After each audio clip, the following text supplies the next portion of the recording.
and you are listening to On the Record with Tiffany. And today I have two of my favorite people, former HUD Secretary Henry Cisneros, our former mayor, and community activist and civil rights activist. I mean, what else? My goodness, you have a long bio, Henry Cisneros, and his beautiful wife. And when I say beautiful, I don't mean just outside, but I mean on the inside. Mary Alice Cisneros. Mary Alice is somebody who has, when my day job, during my day job, I'm also a community activist, but I work with healthcare with Texas Kidney Foundation. And Mary Alice actually walked through the flea market with me to translate for me as we were trying to get people to get screened for kidney disease. I mean, this is somebody who's not just talking to people about supporting our community, but she's actually a part of the effort, boots on the ground, supporting our community and the people of our community, the least of these. We always talk about that. So I'm honored to have Henry and Mary Alice Cisneros with me this morning. How are y'all doing? Doing well, and thank you for having us. It's a treat to be on your show, and I'm so pleased that the community can be informed by your platform there. But I'm also pleased that the community gets to know your personality and your energy level and your enthusiasm, intelligence, and dedication the way we have. You're one of the special people of San Antonio, and I say that advisedly because I've known a lot of folks in San Antonio over the years since we entered public life in the 1970s, mid 70s. And I've got to say, you light up a room when you walk in. So, Tiffany, thank you. Thank you so much. Well, I wanted to talk with you and Mary Alice about what's going on with COVID-19 and everything that we're experiencing. But first, I'd like to talk about a fallen hero, and that is Congressman John Lewis. Can you tell us what he meant to you? Well, first of all, I had the privilege to know Congressman John Lewis. I've served on several panels with him where he and I were to discuss civil rights in the country from the African American perspective and from the Latino perspective. And I've also worked with him in his role as a congressman for Atlanta, from Georgia. When I was secretary, that was the years that the Olympics was held in Atlanta in 1996.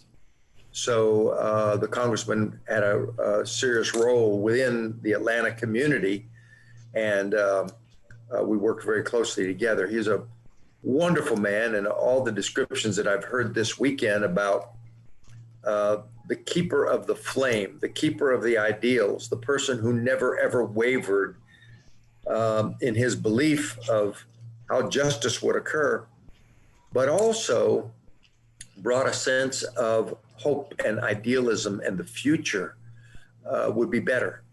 Yeah. If there's one central theme that runs through him, it's a never-ending optimism. It's a never-ending sense of that America will rise up to her responsibilities and be an inclusive place. He believed it in his heart. He helped make it possible. And though we're not there, as we know from recent events, John Lewis took us a long way. This is a young man who was absolutely, totally dedicated to the idea of opening up this nation, and he did so as a very young man. Yeah. On the Freedom Rides early on.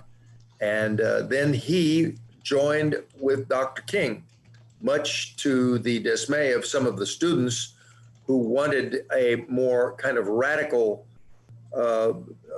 voice. But John Lewis concluded that peaceful protest, nonviolence, the Gandhi method, if you will, led by Dr. King, was the right road. and he studied theology and became a minister himself, Yes. and never ever wavered. Believed in people, their inherent good, their potential, and fought for it. And he never stopped. He was very difficult to be on a panel with, because first of all, you're with an iconic figure when you're sitting next to him. And no matter what I have done in my life, it never ever will amount the same as marching from Selma to Montgomery and getting beaten on the Edmund Pettus Bridge, and then spending a lifetime in the movement. So it's intimidating, but then to be around his kind of irrepressible sense of destiny and history. You're right. We have lost a hero, and one who our young people would be wise to emulate. So we really need to stop and reflect for a moment of one of the great ones. So we give our condolences to the family. Yes. More importantly, also to the community that will miss him, that know and understand that there were truly fighters at the beginning, and we will continue his fight here, not only in this state of Texas and all that is happening with Black Lives Matter and all of those issues, but for the continuation of the next generation to also help as we go forth. Oh, I feel exactly the same way as the two of you. Like, for me, as an African American woman, and as a leader of a statewide organization, I wouldn't be sitting in the position that I sit in were it not for John Lewis and the movement that he led along with Dr. King, and that he was so integral to. I wouldn't be sitting here. I wouldn't have the opportunities that I have today were it not for John Lewis, Dr. King, you, Henry. If it weren't for people who stood when everybody else was falling, we wouldn't have the opportunities that we have today. African Americans wouldn't, Latino Americans wouldn't. We would not have these opportunities, you know? So when I think about him, I think about what kind of movement this was, because it was a moral movement. It was a spiritual movement. It was, you know, people talk about warriors. No, I always say that we're, like with the kidney community, we're kidney crusaders, because this is a spiritual and a moral movement. Right. It is not one that we have to be combative about, because the true, uh, the true fight, if you will, is within a human being. It is your soul that we're battling for, and it takes more than just brute strength to do that. Yeah. So, And I'm so very pleased, Tiffany, that you focused on this, but also that we live in San Antonio, and it's a city with an unusual linkage to Atlanta and the civil rights movement. First of all, there's a substantial African American community in San Antonio, as we know. that's right. Hence, the largest annual celebration of Dr. King every year is our Martin Luther King Day March here, which has as many as 100,000, sometimes 150,000 people participating. That's right. It's a glorious moment. It's one of my favorite moments in San Antonio, year in and year out. And I must say, to pick up on your point, there's so many people who have benefited from the civil rights movement that John Lewis was so important a part of. Women and the glass ceiling issues, disabled people and the opening up of doors that were not possible. LGBT people live in a completely different society than was the case before. Yes. Obviously, the African American community with major strides. We've had an African American president of the United States. We have a long way to go, but that was no small achievement. Exactly. And then, of course, the Latino community here, which has benefited mightily. San Antonio became the cradle. It became the launching point for a number of organizations that were modeled on the African American civil rights movement, like the Mexican American Legal Defense and Education Fund, which was modeled on the NAACP's Legal Defense Fund, like the Southwest Voter Registration Project here, which was modeled on John Lewis's Voter Education Project in the South. So you can just go down the line and see how we watched and we learned, but it all stems from that wonderful small cadre of heroes, one of whom we just lost, who taught us what America's constitutional and moral obligations were, and how we needed to hold this country to that creed. And so we thank John Lewis for a lifetime of sacrifice and work. And I'm going to end on that note, in this segment on that note, and just ask my listeners and tell you that you got to come back with Henry and Mary Alice Cisneros and listen to how they handled COVID-19 as a family, because that's a very timely and important topic right now as we watch our numbers rise here in Texas. There are things that we can do as individuals. And once again, our condolences to Congressman Lewis's family, and thank you to Congressman Lewis for the life that you led, and for the trail that you blazed, and for what you have shown us as Americans, that we are a great nation. And the only way that we could lose our greatness is if we lose our spirit and our soul. And John Lewis was a big part of that spirit and soul. And I know that we'll continue on with that. His legacy lives on in the rest of us. No doubt. And you've been listening to On the Record with Tiffany.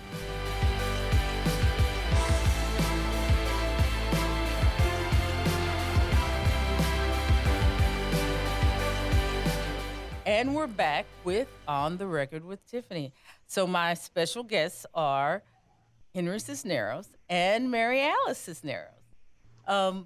So can you all tell us a little bit about, I know a lot's been going on, right, with your family with COVID-19. Can you tell our listeners how COVID-19 has affected the two of you? Well, we had a family experience with COVID-19, and I'll let Mary Alice speak to it, but we got a call one Friday evening in late March from my son, John Paul, who said, I have had 3 terrible days. I didn't want to frighten you, but starting on Wednesday, he said I had chills, fever, had diarrhea and stomach issues. And he said, I am pretty certain that what I had was COVID, but I had to get through it because I had to change. I get up in the middle of the night and change the bed clothes because the sheets were soaked with perspiration.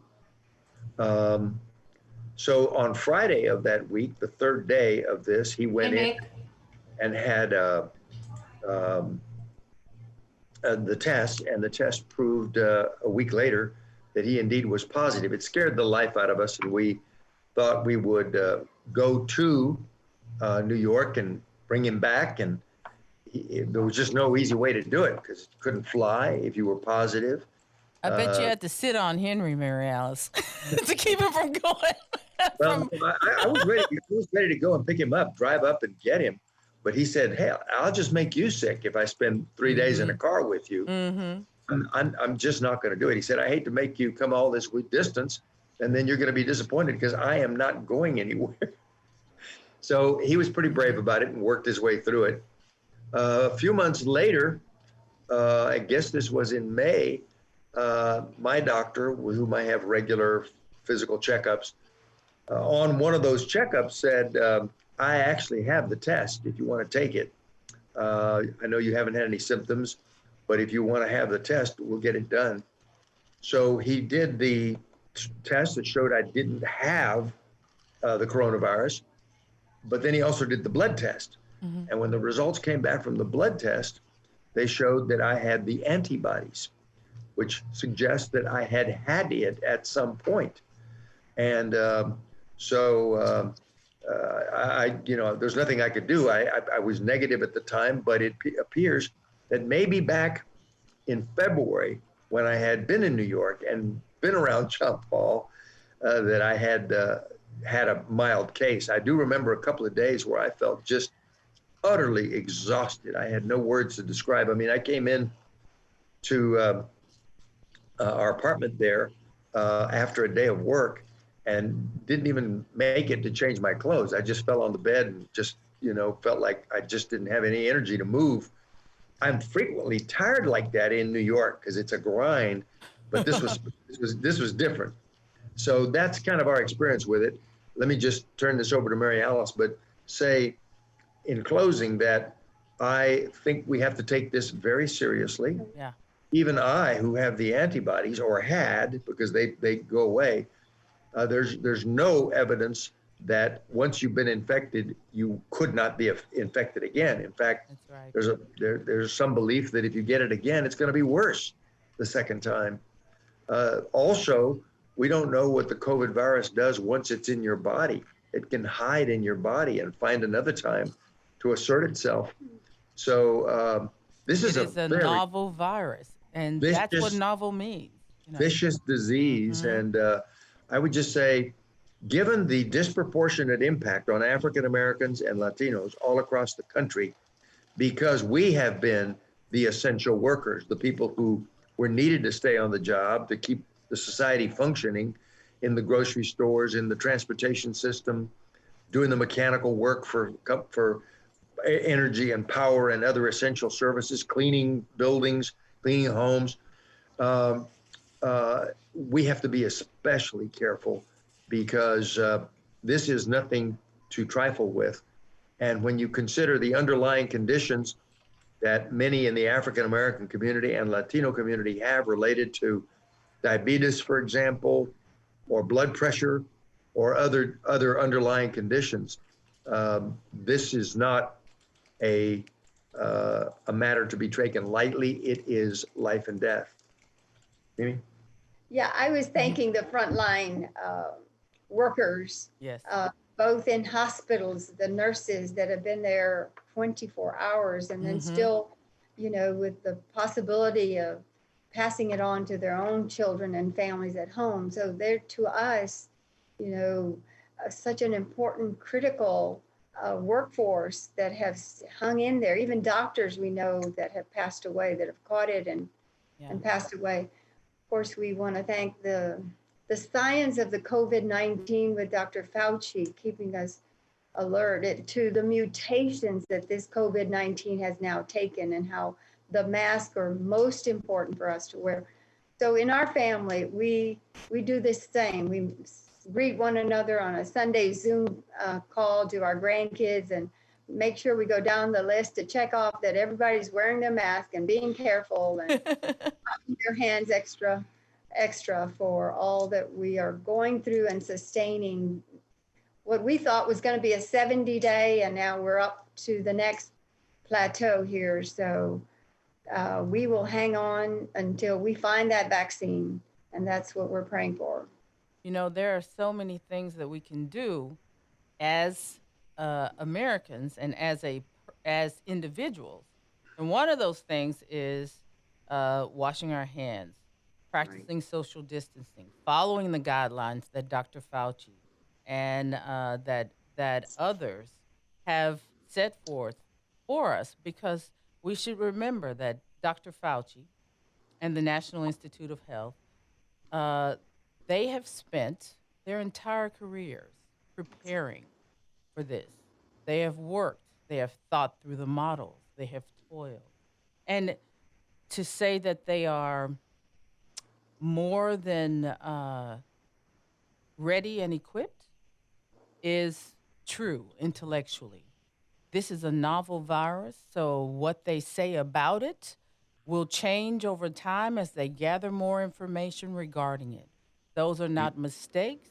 Those are simply the nature of finding out about a new virus, Correct. you know? And we have the best. We simply have to follow what they're telling us to do. And Tiffany, you have a special vantage point here. We followed your work with the Texas Kidney Foundation, and the way it interfaces in African American and Latino communities.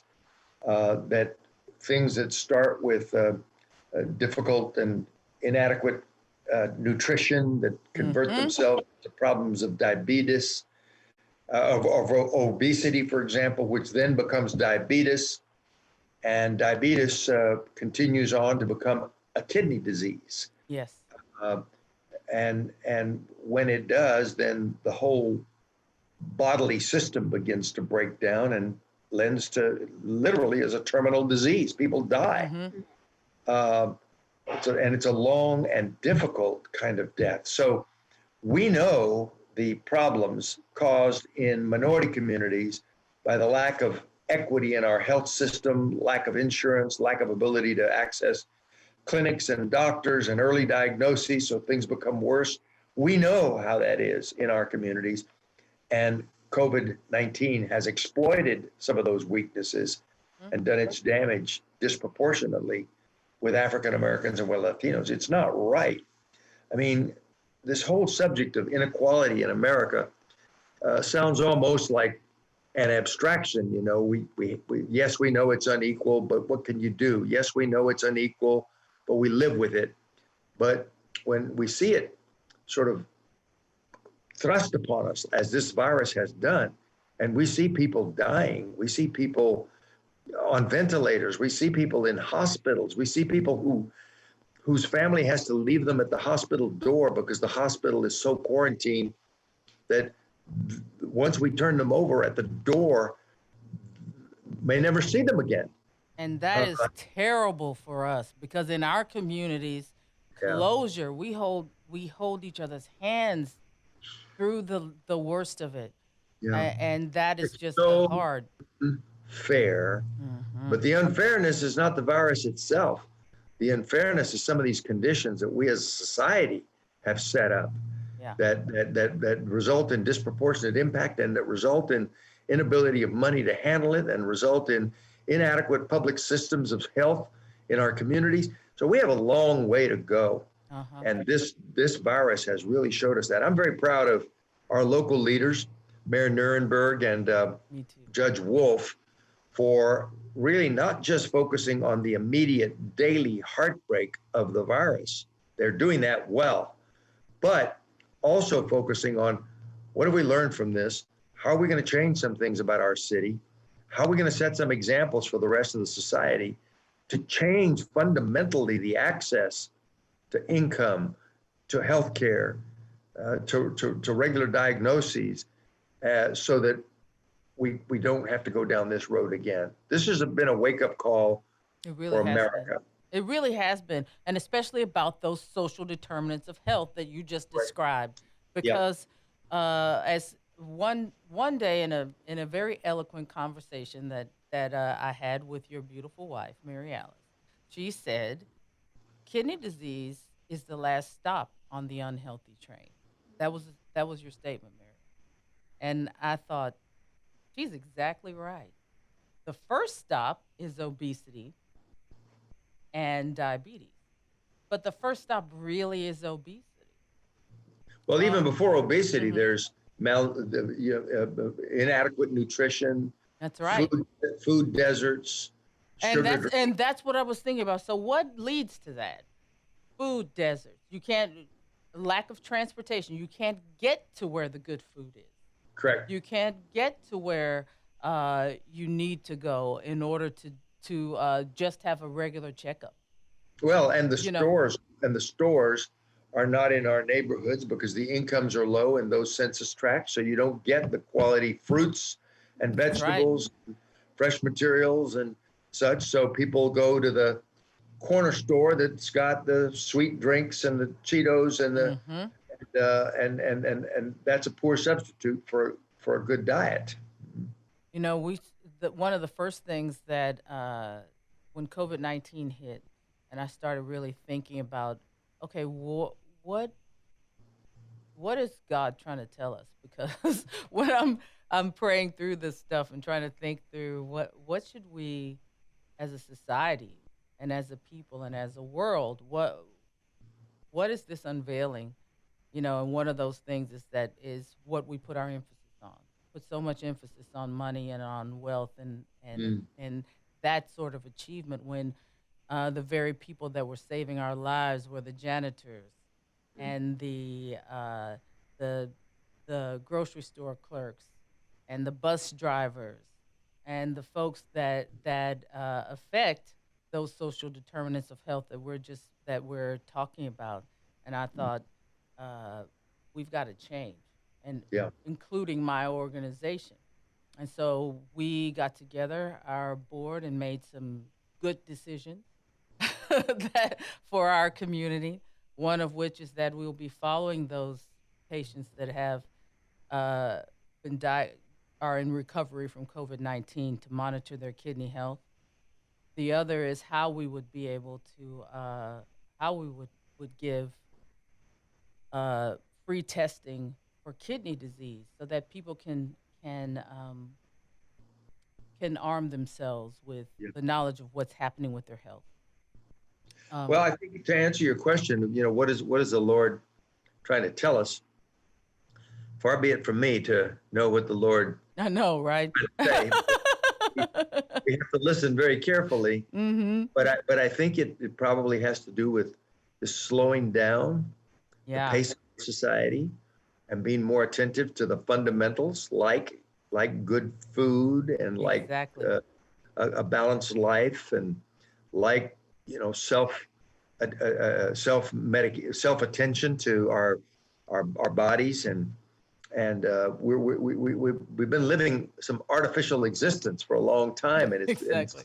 little by little getting it more complicated, and created systems which, unfortunately, those who can afford the very best of things can survive these things, and others who have to live at the margins don't, and that's not right. It's not. It's not right because basic human rights are being violated, Exactly. like the decency of a home, like the healthcare, like the quality of a job and the stress of a job and the pay of a job. So um, we have a lot to act upon, and I think maybe the Lord took mercy on us by giving us this warning sign that things could be worse the next time. I totally agree with you. I totally agree with you on every point. And this warning sign was to make us realize we have got to change and open up uh, opportunity for Yeah, the least of these.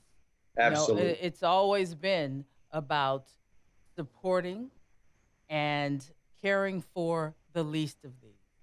You When know, I, when you I I get a feel like great, like going back to your point earlier about John Lewis, we yep, we made some major strides. America was very, very, very wrong in obviously slavery right, and then Jim Crow and then inadequacy of economic rights and so forth in the 1920s. By the 40s, after World War II, there began to be some understanding that we owed something to the minority people who patriotically fought for the country, and that opened up things like the GI Bill and mm-hmm, education. But it was the civil rights movement then and President Johnson's Great Society that really brought us to the point where you may say we may have reached the height of our awareness, the height of our sensitivity to passing the Voting Rights Law, to passing the Civil Rights Act, to passing the education programs that we did and the housing programs and creating the department which I ended up heading, HUD, developed in 1965. That era was a height of response to the unfinished agenda of the United States. But we have steadily through the 70s and 80s and 90s and now in this century allowed our sensibilities to erode, our sense of decency, our sense of ideals to erode. I suspect we're more deeply divided now than we were then, 60s. I suspect we are more calloused to the inequalities. I suspect we are living with um, uh, a kind of a cynical disrespect for each other that is corrosive. And those, I think, are things that we have to really address, or the result is unfairness, a biased system, a inequality of income and wages. We're going down the wrong road. We got to step back a few notches, find that fork in the road, and go down the other road again. Right. Because this one is getting us to a cliff we're about to walk off on. You know.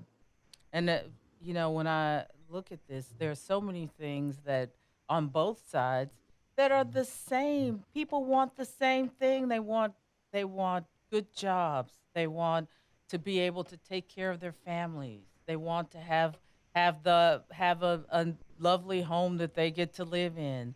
Yet we're in this quagmire of arguing and pulling back and forth at one another and picking each other apart when that is not helpful at all in Well, our we really society. need to get a handle on that because the times are going to get more difficult, not Mm-hmm. easier.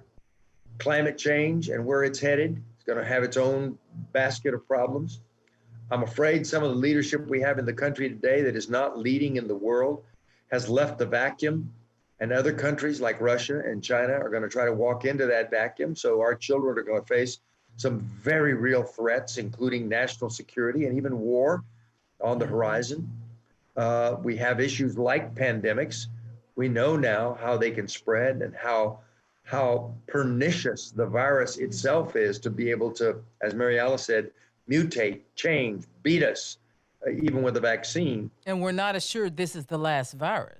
Well, it clearly is not. Exactly. Definitely not. There will be many more to come in Mm-hmm. the years to come. And then we are going to lose our role as a strong economic force um, if we don't educate our children, if we don't provide training. So we have some very, very difficult things to do, which would be difficult even if we were all together. Exactly. Divided, we don't have a chance. Exactly. So we got to deal with this question of mutual respect and ending some of the divisions if we want to have even a chance of dealing with these massive existential problems that our world is going to confront, is confronting, and most definitely is going to confront. Thank you so much for coming and for being willing to talk with us, Of course. Henry and Mary Alice Cisneros. Your insight is always always so helpful. Uh, and what you just said about us we have to come together. That is what the United States was built on. The fact that that's why we were called the melting pot, because we have the ability to come together. We just need leaders that are asking for us to come together and that are leading us to actually come together.